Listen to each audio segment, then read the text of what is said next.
bem-vindos! Está começando o UrbanView, o programa de TV da Urban Systems, que a cada semana aborda um tema sobre a vida e o trabalho nas cidades.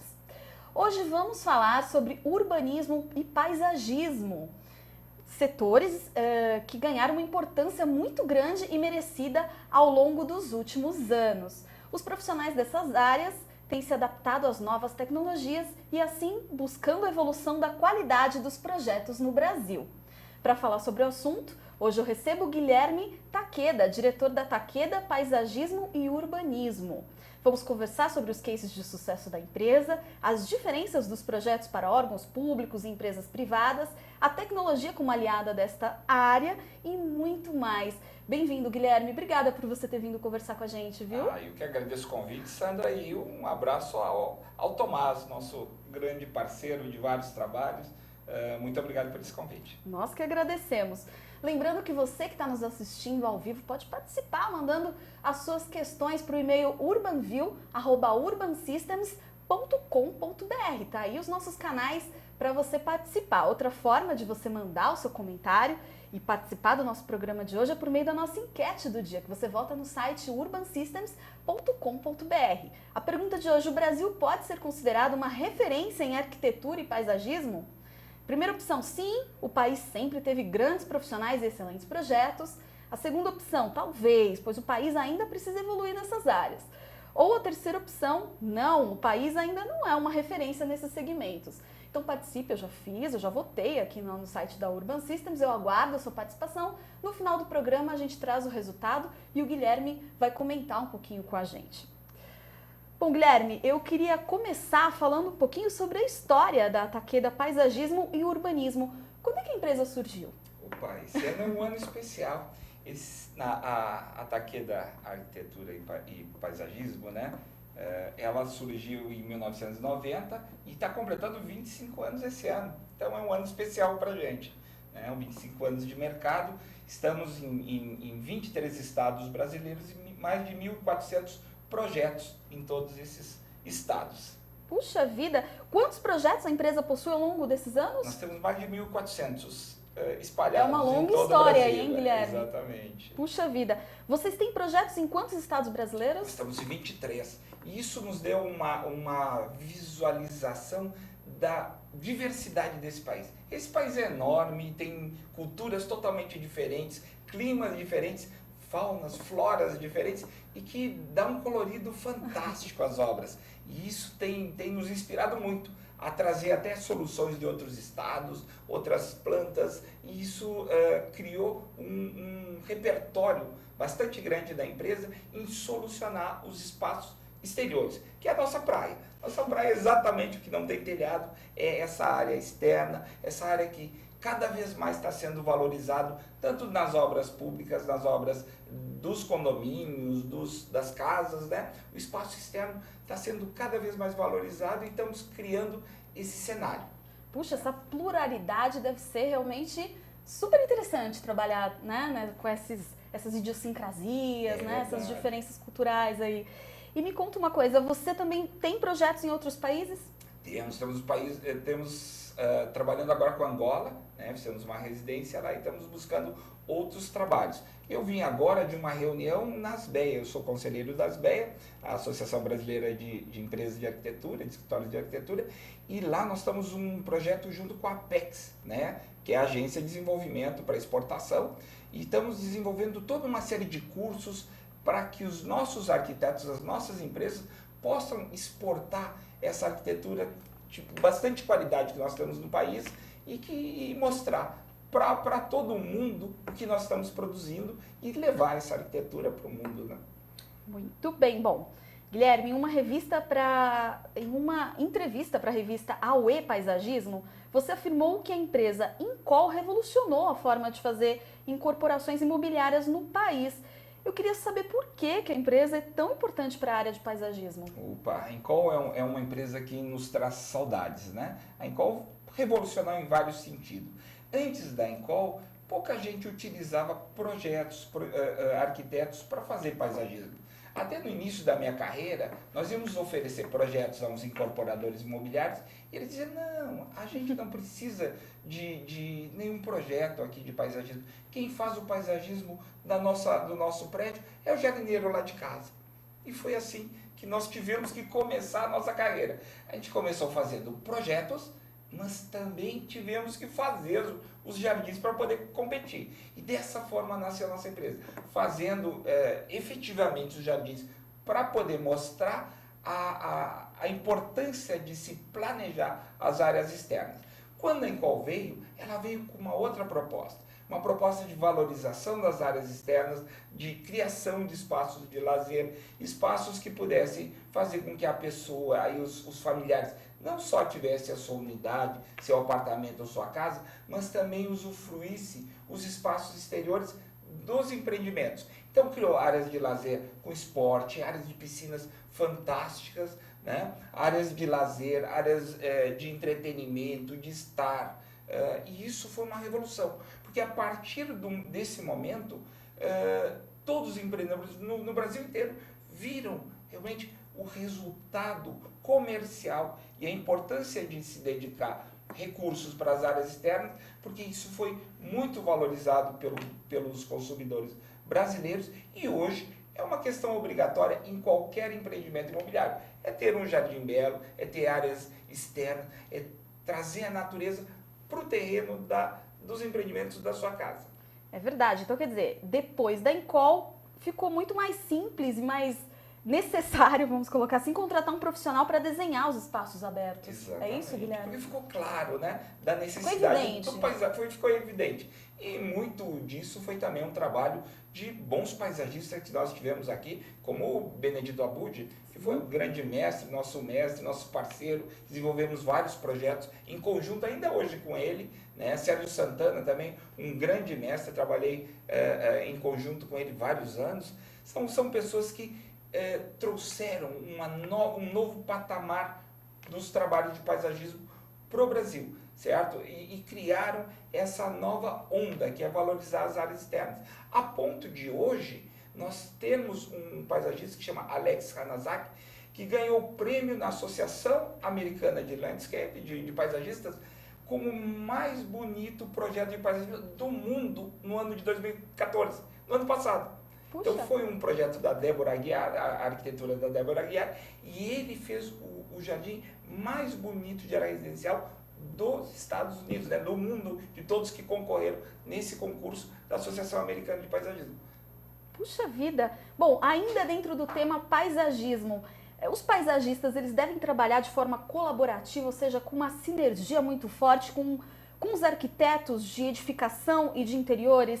Esse trabalho em conjunto, Guilherme, ele é fundamental para entregar um produto mais harmônico aos usuários e clientes?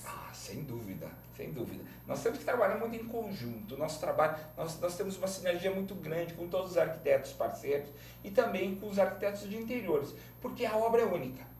A obra é única, né? O nosso cliente, a família que vai morar nos empreendimentos que nós trabalhamos, nas residências que nós trabalhamos, ela tem que usufruir de um espaço que se converse, que seja harmônico, que todo ele seja planejado para que cada espaço interior presenteie, né, com o espaço exterior através das janelas, através da arquitetura e que tudo converse. Então, essa sinergia que temos criado e temos buscado muito tem sido excelente para resultados cada vez melhores no empreendimento, nas habitações e na qualidade de vida de quem vai usar esses espaços. Existe alguma técnica específica para a gente priorizar essa sinergia?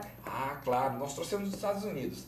É uma técnica que é bastante comum já há 20 anos, né, nos Estados Unidos, que tem um nome engraçado, né? É um nome um pouco engraçado, mas é um nome técnico. Chama Charrette.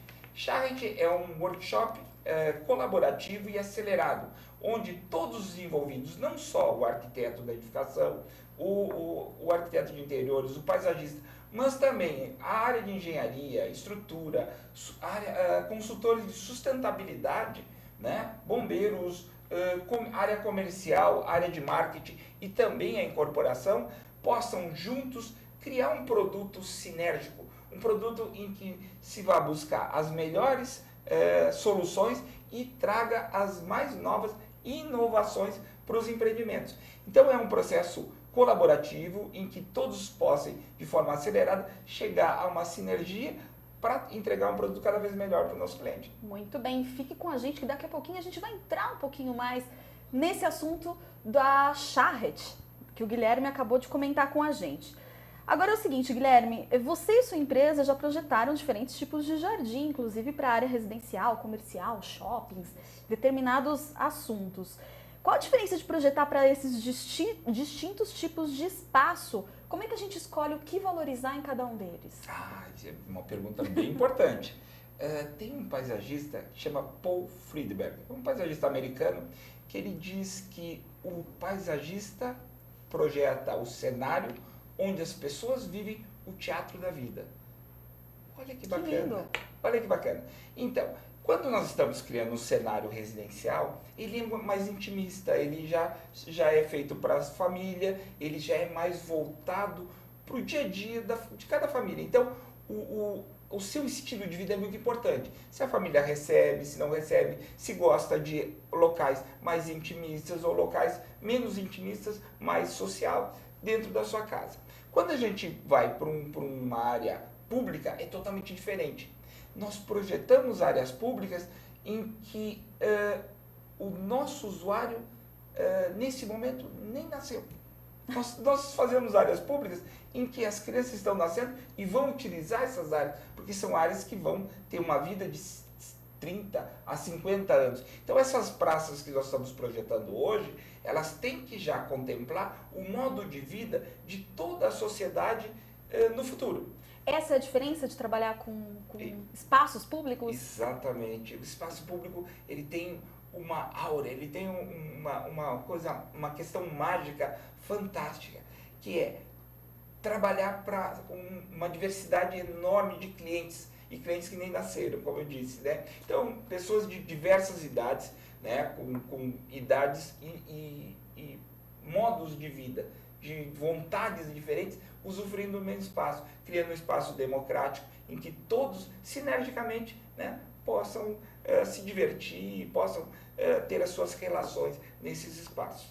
Muito bem, vamos falar de tecnologia aí, aliada ao paisagismo e urbanismo. Como é que ela funciona integrando e ajudando todo esse processo? Hoje em dia ela é imprescindível, né, Guilherme, para a qualidade de um projeto?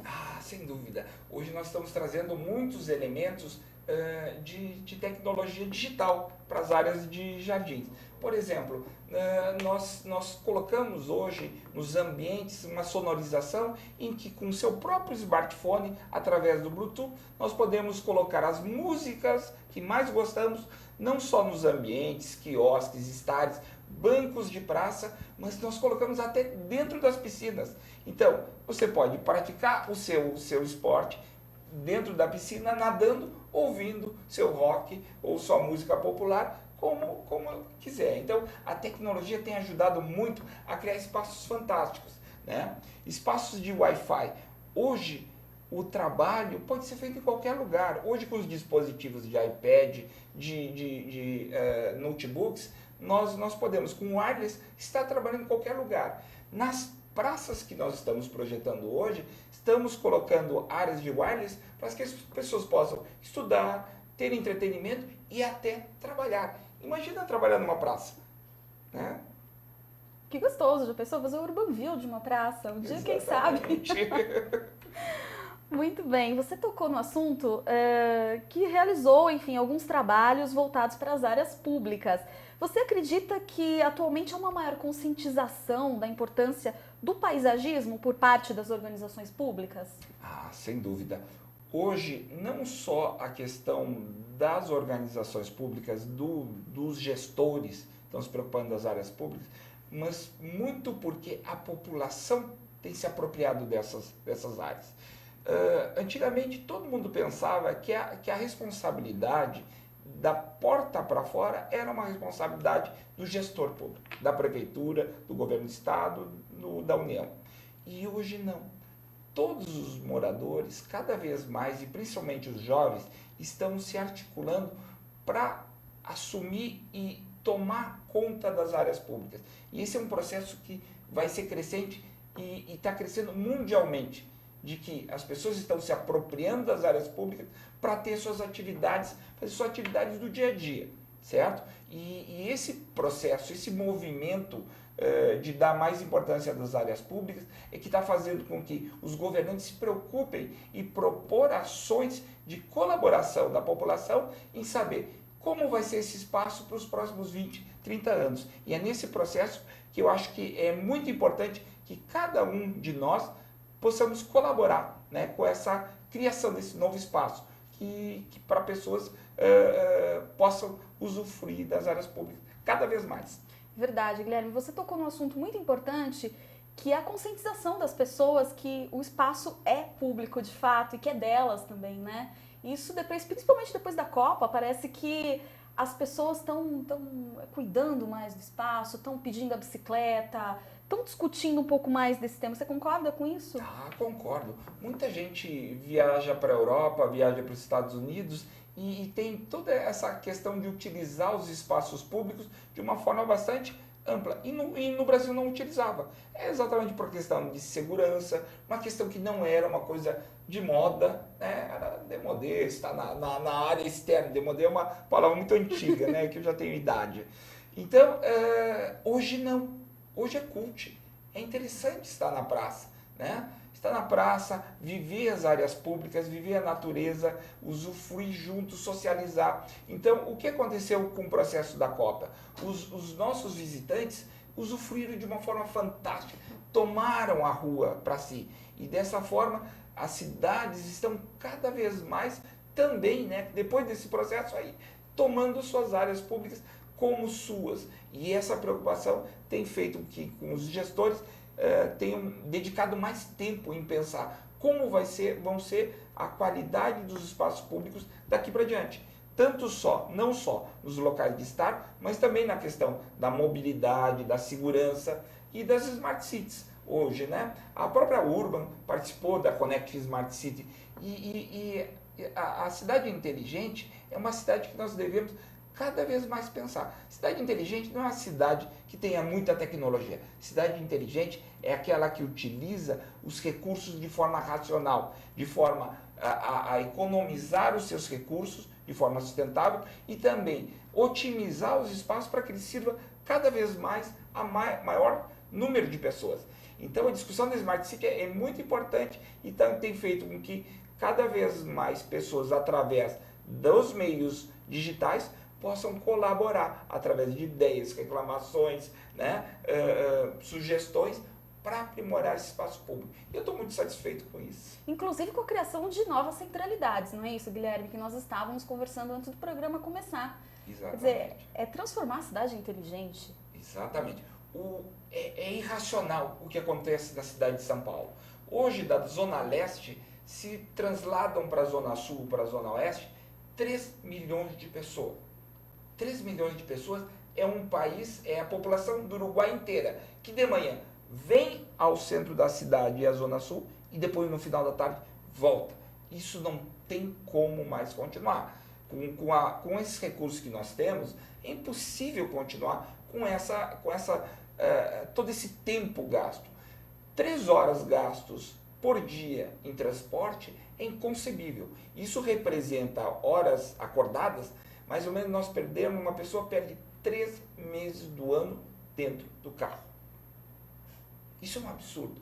Então, as novas centralidades fazem o quê? Fazem com que todo habitante tenha a possibilidade de ter seu emprego, ter a sua escola, ter seu lazer, né? E também ter toda a infraestrutura para que ele, dentro do seu bairro, dentro do seu local, ele possa ter serviços, né? De parques, de emprego, de atividades e tenha, assim, cada vez mais tempo de poder ter as relações com a família, com seus amigos, com a natureza.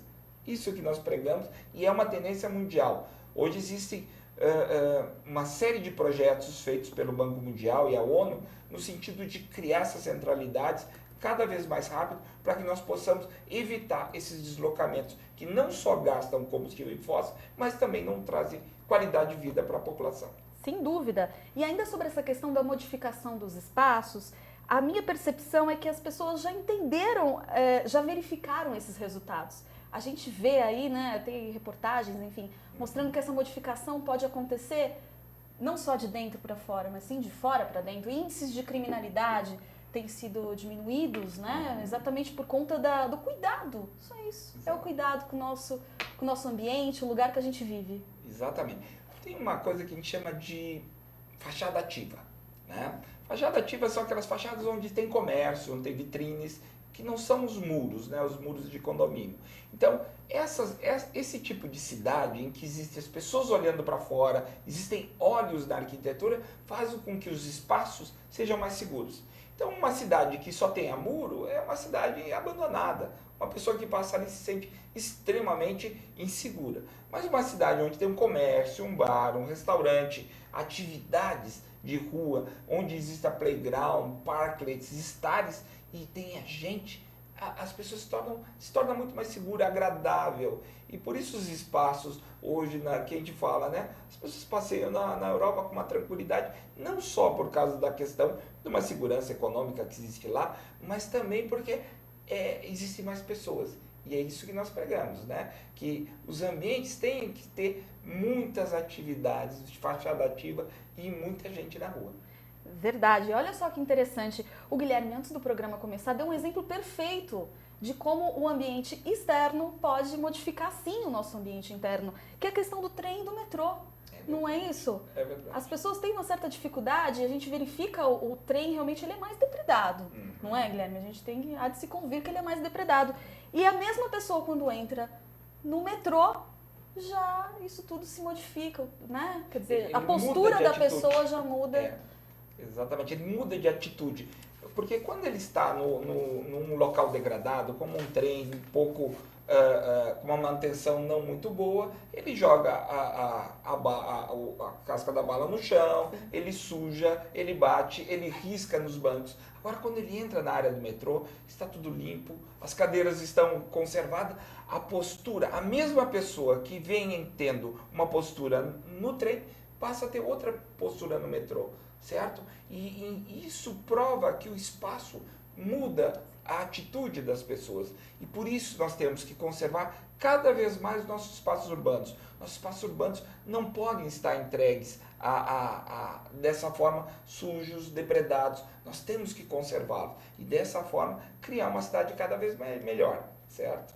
Sem dúvida. Aproveitando o gancho dos trens e dos metrôs, Guilherme, você acredita que tem muita diferença em realizar projetos para órgãos públicos em comparação com projetos para empresas privadas, como grandes construtoras? Sem dúvida. O trabalho nas áreas públicas é um trabalho instigante. É um trabalho instigante porque trabalha com muitos clientes. Se num empreendimento imobiliário nós trabalhamos com 100, 200 famílias, na área pública nós trabalhamos com toda a população usufruindo desse espaço. Então, esse ponto de trabalhar as áreas públicas tem sido uma preocupação muito grande nossa, em fazer planos de longo prazo, não só para uma administração, mas fazer, junto com a população, criar planos de longo prazo para as cidades e para os bairros. Porque só dessa forma, com a apropriação da população, é que nós vamos ter uma cidade mais segura e mais bonita. E isso que nós estamos apostando. A legislação brasileira, ela pode ser considerada um entrave para trabalhos no setor público de alguma forma, ou isso já vem se movimentando? Não, já vem se movimentando, porque nós acreditamos que a solução dos projetos de espaços públicos não passam simplesmente por licitação de projetos, e sim projetos que venham do seio da comunidade. Eu tive um professor na pós-graduação, um professor belga, que ele dizia assim: nós fazemos primeiro o projeto com a comunidade, colocamos na imprensa e depois comunicamos à prefeitura. Depois o prefeito nos liga, as secretarias nos ligam. Por quê? Nós temos que inverter esse processo de criação dos espaços públicos. Nós temos primeiro de trabalhar com a população e depois com os gestores. A cidade de Maringá, por exemplo, tem uma organização dentro da comunidade muito forte. Eles estão, inclusive, nesse momento, fazendo um plano para 100 anos da cidade de Maringá. E eles dizem o seguinte: o prefeito é o nosso funcionário público número 1. Lá eles conseguem reverter uma licitação que eles acham que não foi correta. que os preços foram abusivos. Eles conseguem determinar ações e as prioridades que a prefeitura tem que fazer nas áreas públicas. Eles definem qual é o futuro que a comunidade vai ter. Então, se inverteu o processo. É o processo que os americanos têm muito, que é o processo de cidadania, de colaboração, e que nós estamos cada vez mais indo para esse caminho. A população está se dando conta que ela tem força e que ela tem possibilidade de também intervir no espaço público. E isso tem nos dado, com as ações que nós temos feito, provas cabais, que é possível nós transformarmos áreas públicas de uma forma colaborativa com a população. Isso é interessantíssimo, quer dizer, a população também precisa fugir da forma passiva, né? Ou de jogar o problema só para o setor público. Ela também precisa fazer parte dessa mudança da nossa cidade. É isso que vocês propõem. Exato. O setor público já mostrou que não tem capacidade nem de governar o mínimo, né, das suas atribuições, que seria saúde, segurança, educação. Então, essa área pública sempre fica em último lugar. Então, a nossa crença é que nós devemos tomar isso em nossas mãos. Né? Devemos tomar em nossas mãos. E esse processo colaborativo, ele tem essa função, né? A Charity, ela tem essa função de congregar a comunidade em cima de um projeto para que ela vá buscar os recursos para o projeto, vá buscar o recurso para a execução da obra e vá dar a importância que o gestor tem que dar a esse local. Então, no momento que ela se organiza, o gestor responde e vai conseguir as verbas. Porque verbas existem. Quando a comunidade se organiza e consegue os projetos, essas verbas existem e são alocadas para esses espaços. Muito bem, agora, hoje em dia, devido ao crescimento exacerbado aí das cidades e também a busca por mais segurança e comodidade, muita gente está esquecendo essa história de morar em casa e está fugindo para os apartamentos. Inclusive, eu sou uma dessas pessoas. Antigamente as pessoas tinham aquelas casas, né, que viviam por 30, 40 anos. Guilherme, como é que a gente insere o paisagismo nos projetos de grandes edifícios, fazendo com que as pessoas não percam mais esse elo com a natureza, ou possam vivenciar isso de uma outra forma? Tem várias soluções. Hoje nós temos, em locais que nós não temos muitos espaços, nós estamos incrementando com os jardins verticais, né? As paredes verdes, hortas verticais. Então, muitas áreas estão sendo plantadas, não só nos jardins no chão, mas também nas fachadas, nos muros de divisa. Então, criando uma ambiência muito mais agradável, certo? Além do mais, com todo esse processo de cada vez mais a população usufruir das áreas externas, o que está acontecendo é que cada vez mais estão sendo criados espaços para o lazer nas áreas públicas. E hoje nós temos soluções como o Parklet. O Parklet foi uma vitória bastante grande, que são aqueles ambientes que ocupam 2 vagas de automóveis e que criam pequenas ambiências de estares, de locais agradáveis, jardins, junto à calçada.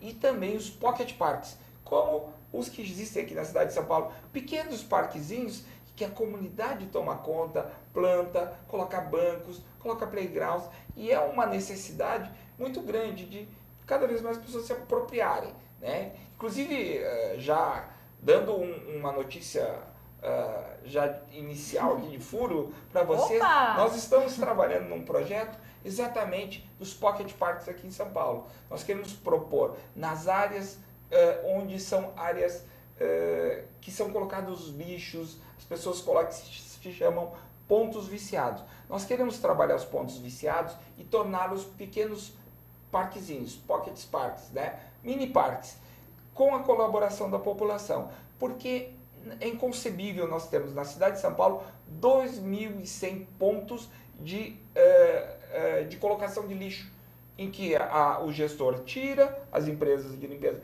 tiram todo dia e à noite volta esse lixo. Tiram todo dia e volta. Nós temos que acabar com isso, porque isso traz doenças, ratos, baratas e uma cidade cada vez mais feia. Então a ideia é começar um processo de fazer um mini parques nesses locais, para que realmente a gente possa tirar o lixo da rua e ter uma cidade mais bonita.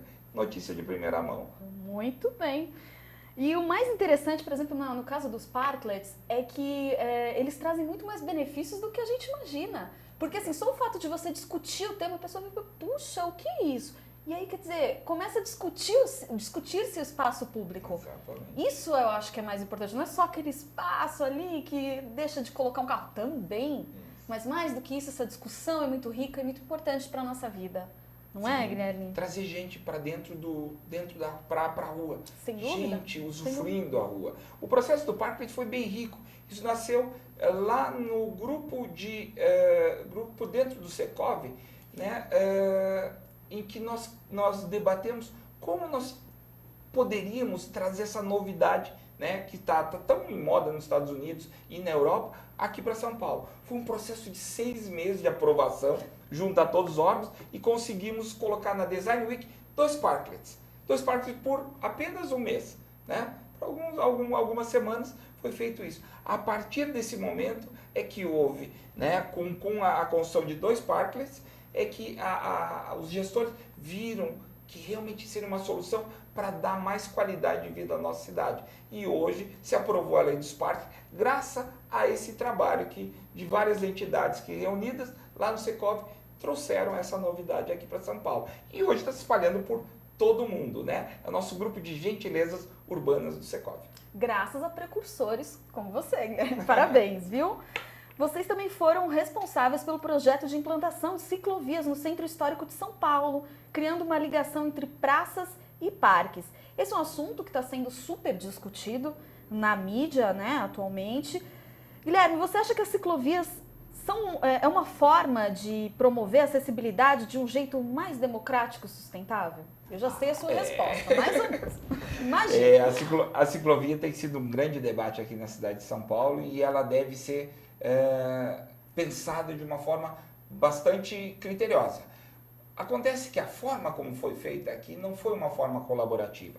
Quando nos propuseram, a subprefeitura da Sé, nos propôs de fazer uma ligação entre parques, entre as praças do centro da cidade, nós propusemos um processo colaborativo. De primeiro colocar os cones no final de semana, depois, aprovado o local da ciclovia, pintar o chão e somente num terceiro momento oficializar a ciclovia. É dessa forma que é feito em várias cidades do mundo inteiro, inclusive no Rio de Janeiro. Rio de Janeiro, todas as ciclovias são mais debatidas com os moradores. E é isso que nós propusemos.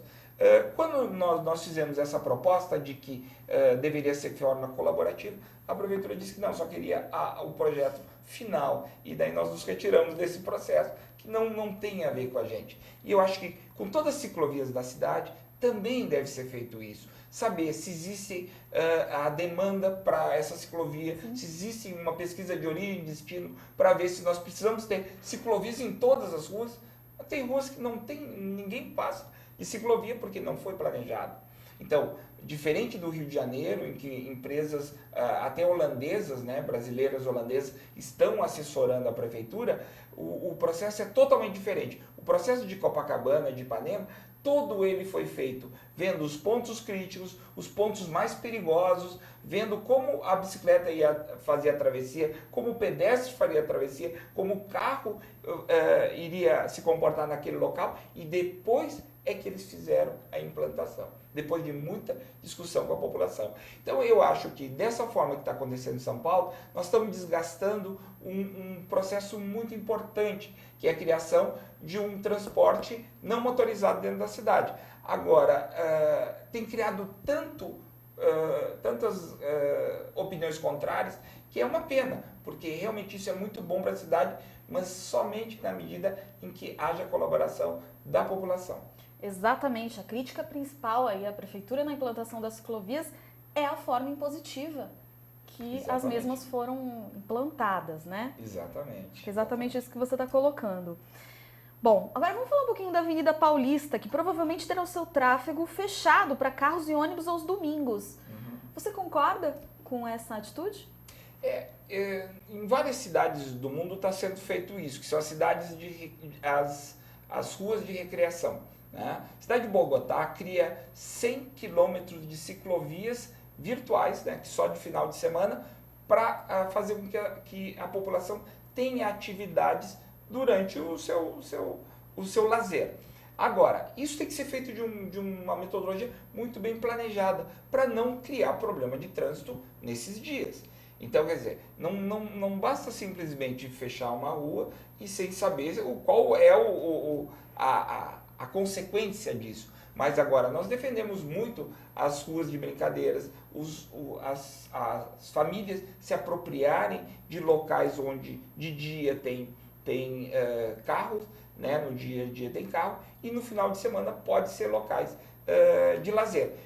Nos Estados Unidos existem muitos estacionamentos, e esses estacionamentos, no final de semana, viram ruas de lazer. Então, quer dizer, criando muito menos problema por trânsito do que fechar uma rua, né, como a Avenida Paulista. Pois é, aí a gente se pergunta, né? É importante criar um espaço de convivência e lazer em um dos endereços mais famosos da cidade, ou seria mais adequado criar um novo espaço em outro ponto da capital? No caso específico da Avenida Paulista, você já colocou que seria interessante uma questão mais colaborativa e de um estudo mais aprofundado. Exato, é isso? Do impacto do trânsito, sem dúvida. Se isso simplesmente fechar, pode dar um impacto bastante negativo no trânsito e que vai criar muito mais pessoas contra, né, pessoas contra essa proposta do que sim uma vantagem para a população. Muito bem, agora a gente vai falar de um assunto super interessante. É um projeto que a Takeda Paisagismo e Urbanismo está realizando há 3 anos e é um produto chamado Charrete. Inclusive o Guilherme já deu uma pincelada aqui pra gente no Urbanville. Guilherme, eu gostaria que você explicasse um pouquinho do conceito desse produto, se ele é aplicado tanto para áreas públicas e empreendimentos imobiliários e privados. Como é que funciona? Conta pra gente. Isso é uma novidade que nós estamos trazendo aqui. A Charrete, ela tem um nome engraçado, né? Um nome francês. Esse nome nasceu na Escola de Belas Artes, nos anos 1800, em que os professores davam uma tarefa grande para os alunos que tinha que ser resolvido num pequeno espaço de tempo. E depois esses trabalhos todos eram buscados numa charrete, eram trazidos da escola numa charrete. Os urbanistas americanos, na década de 80, colocaram esse nome em projetos colaborativos acelerados com a população, né? Então, o novo urbanismo, que essa nova tendência de criar cidades cada vez mais humanas, cidades para as pessoas, criou essa tecnologia da charrete como um processo de buscar a colaboração da população para a apropriação dos espaços públicos da cidade. Então eu fui fazer o curso nos Estados Unidos e trouxe essa nova técnica para cá e já aplicamos em 12 cidades aqui do Brasil, certo? É um processo colaborativo em que nós reunimos a comunidade para projetar áreas da cidade. Um exemplo bem significativo foi o exemplo feito agora em março. Nós fizemos um projeto do maior parque urbano da cidade de Goiânia, é o Parque do Cerrado. É um parque é uma área de 70 hectares, 700 mil metros quadrados, que estava abandonada há 20 anos. E isso, mais agravante, é que está ao lado da prefeitura. A prefeitura está ao lado do parque. E esse parque, ele não recebia nenhum tipo de tratamento, nenhum tipo de proposta. Então nós, juntamente com a comunidade e algumas empresas, propusemos a realização desse projeto e fizemos com mais de 200 pessoas, em 2 dias reunidos, fizemos um grande workshop para projetar esse parque.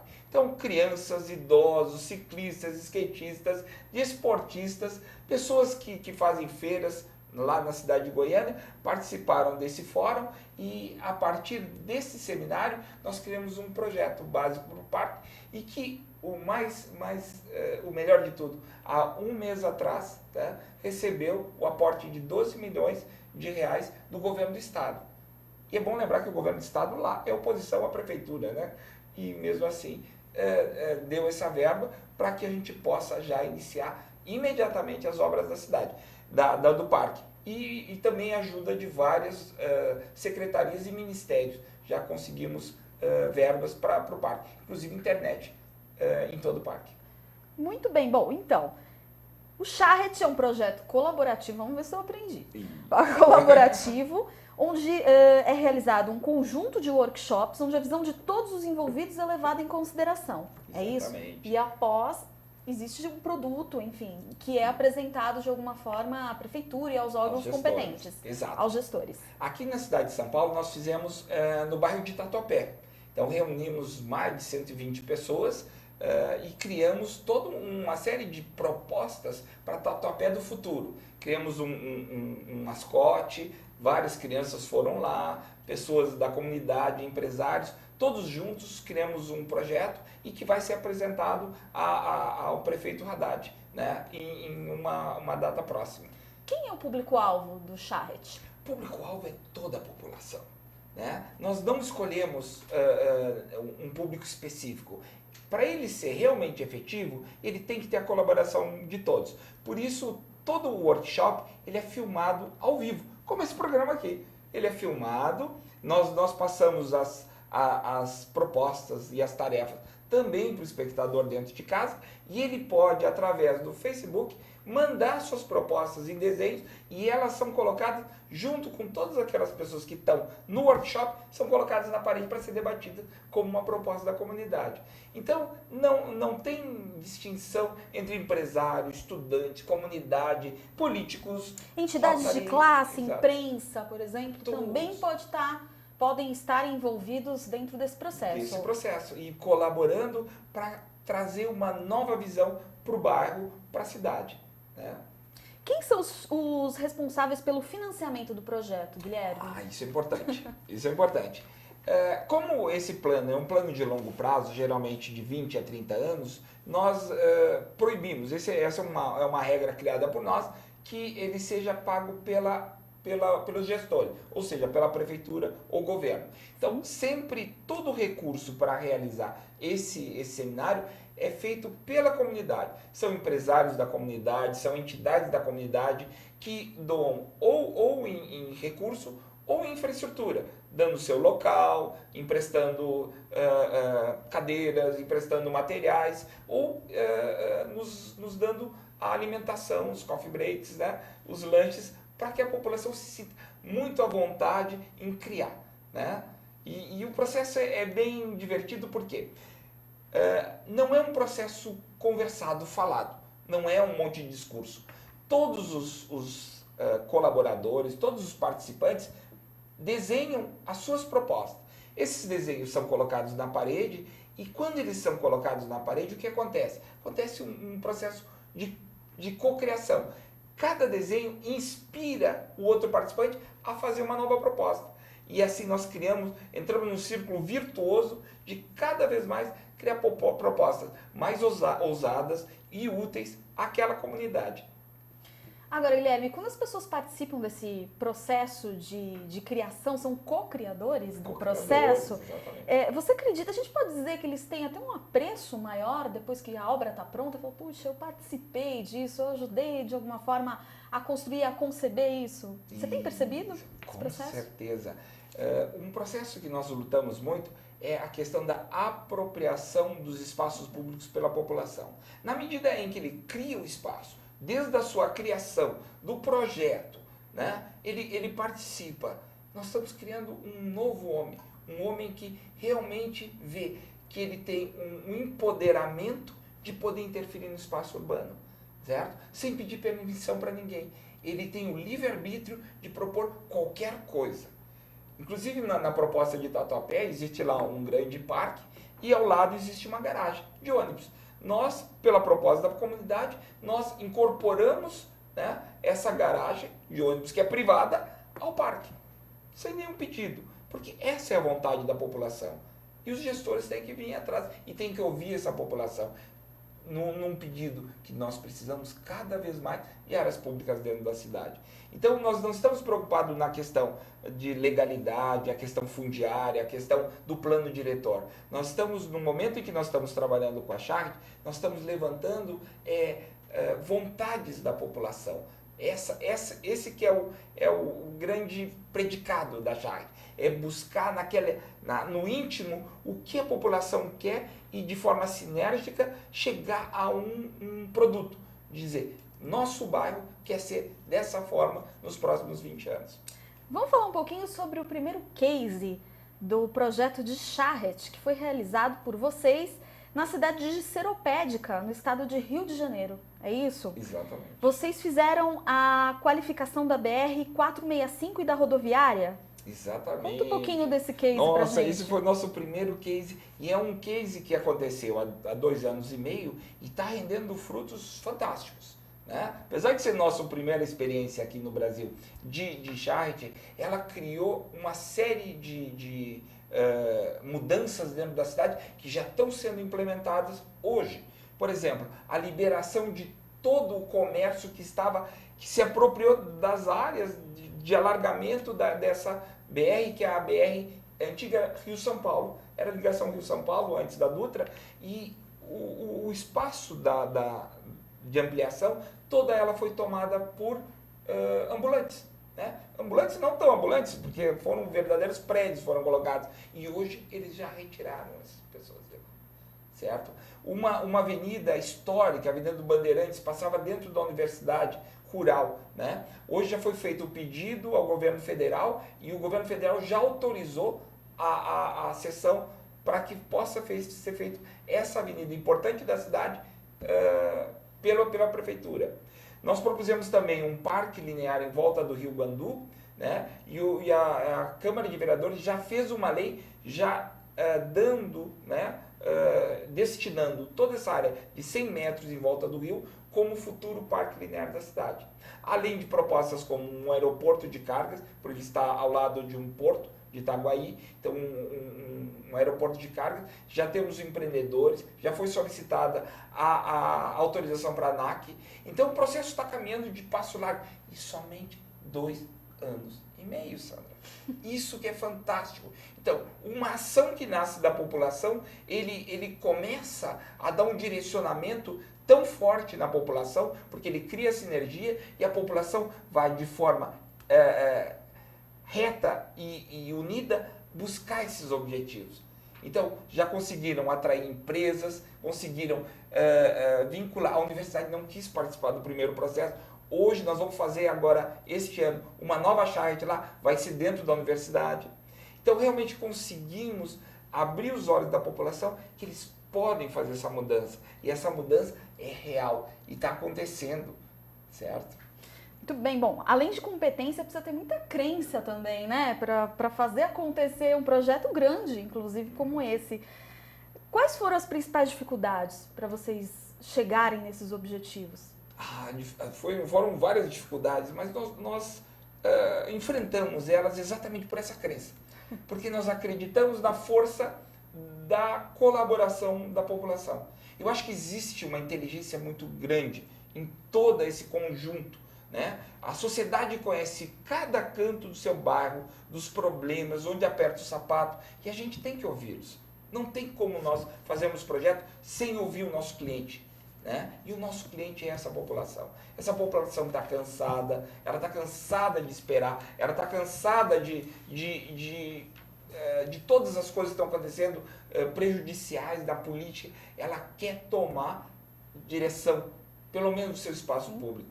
Isso a gente tem visto, e essa crença nas ideias fantásticas que esse seminário estão dando é que nos deu força para fazer cada vez mais seminários. Então fizemos em Porto Real, no Rio de Janeiro, fizemos em Piraí, no Rio de Janeiro, fizemos um bairro em torno da Reduc, em Duque de Caxias, que chama o bairro de Campos Elíseos, um bairro extremamente pobre, sofrido, mas que a população, sem nenhum recurso, com doações da igreja, com cada comércio, eles doaram todos os materiais. Nós fizemos a mais bonita charrete, com muitas crianças, jovens, idosos, e eles conseguiram, no dia da apresentação da charrete, acredite, R$1,5 milhão destinada por um deputado que foi assistir a apresentação dos resultados da charrete. Naquele momento, ele disse, eu vou fazer da verba que eu tenho, de R$1,5 milhão, eu vou fazer um projeto dentro do bairro de Campos Elíseos, vocês escolham qual projeto. Puxa vida! Olha que maravilha. Muito bom. E tem um projeto interessante também acontecendo em Teresópolis. Teresópolis. Esse aconteceu em 2 semanas atrás. Na realidade, não é na cidade de Teresópolis. Esse é o nosso projeto mais ousado. Aconteceu 2 semanas atrás, a charrete metropolitana do Rio de Janeiro. O Rio de Janeiro não possui plano metropolitano há 23 anos. Imagine. Uma cidade como o Rio de Janeiro, com 21 cidades conurbadas, totalmente ligadas, não tem um plano que desenvolva um plano estratégico para essa relação entre cidades. Imagina, há 23 uma posição anos. totalmente retrógrada. Exatamente. Então, foi criado no governo atual a Câmara Metropolitana do Rio de Janeiro. E eles estão contratando uma empresa para fazer o plano estratégico. E nos convidaram, quando souberam da nossa ferramenta, para ser a primeira atividade deste novo plano estratégico. E seja, buscar as ideias das prefeituras e da população para subsidiar esse plano, né? Então foi um trabalho extremamente gratificante. Primeiramente estávamos com medo de fazer, mas foi extremamente colaborativo, porque todos os secretários que participaram, nós dissemos aqui, agora nesse momento do workshop, vocês não são secretários mais, vocês são CPF, vocês são pessoas. Agora eu quero todas as ideias de vocês para melhorar a vida na área metropolitana como pessoas, cidadãos, não como política, como exatamente. cidadãos. E eles colaboraram de uma forma enérgica. Foram mais de 1000 desenhos criados em 2 dias no hotel em Teresópolis, certo? E agora nós estamos adaptando esses desenhos a formas de apresentação, e daqui a 15 dias vamos apresentar ao governador Pezão todas essas propostas que surgiram nesse seminário, que foram muitas. Muito bem, Guilherme. Olha, eu estou adorando a nossa conversa, mas a gente está chegando ao final do UrbanView. Eu queria dar uma olhadinha aqui, vamos dar uma olhadinha na nossa enquete, no resultado da enquete do dia. A nossa pergunta foi: o Brasil pode ser considerado como uma referência em arquitetura e paisagismo? 25% disseram sim, o país sempre teve bons profissionais e excelentes projetos. 35% disseram não, o país ainda não é uma referência nesses segmentos. E 40%, ou seja, a maioria, diz talvez, pois o país ainda precisa evoluir nessas áreas. Olha que interessante, reflete que a população quer uma movimentação, quer uma melhoria no seu espaço de alguma forma. Não é, sem dúvida. Isso é muito bom. Eu fiquei feliz com o resultado. Eu também, muito bom. Guilherme Takeda, diretor da Takeda Paisagismo e Urbanismo. Obrigada, quero deixar aqui meu agradecimento também em nome da Urban Systems por você ter vindo participar. A gente fica muito feliz de trazer projetos interessantes e que trazem um bem comum aí para a população. Parabéns e sucesso na sua empreitada, viu? Na sua charrete. A minha charrete, a nossa charrete. Exatamente. Eu que agradeço a oportunidade, Sandra, e foi um prazer falar aqui com vocês e contar o que nós estamos fazendo na área urbana. Imagina, o prazer é todo nosso, tenho certeza que o prazer é também de quem está nos assistindo. Agenda UrbanView de hoje, Convenção Secov 2015. A Rosa dos Ventos da Indústria Imobiliária será realizada entre os dias 30 de agosto e 2 de setembro na sede do Secov aqui em São Paulo. Tomás Assunção, engenheiro e presidente da Urban Systems, será um dos palestrantes do evento. Ele vai falar no painel Fachadas Ativas, Comércio e Serviços no Térreo de Edificações. Você encontra mais informações no site do Secov, convencalsecov.com.br. Eu quero agradecer a sua presença que esteve com a gente em mais uma edição do UrbanView. Nós nos vemos na próxima edição do UrbanView, que receberá a Luciana Almeida, sócio da Finde Consultoria, com o tema Interiorização do Crescimento Econômico, com ênfase no novo polo da indústria automobilística. Piracicaba, Iracemópolis, Itirapina, Limeira e Americana. É na próxima quarta-feira, dia 2 de setembro, às 17 horas. Nós nos vemos lá. Tchau!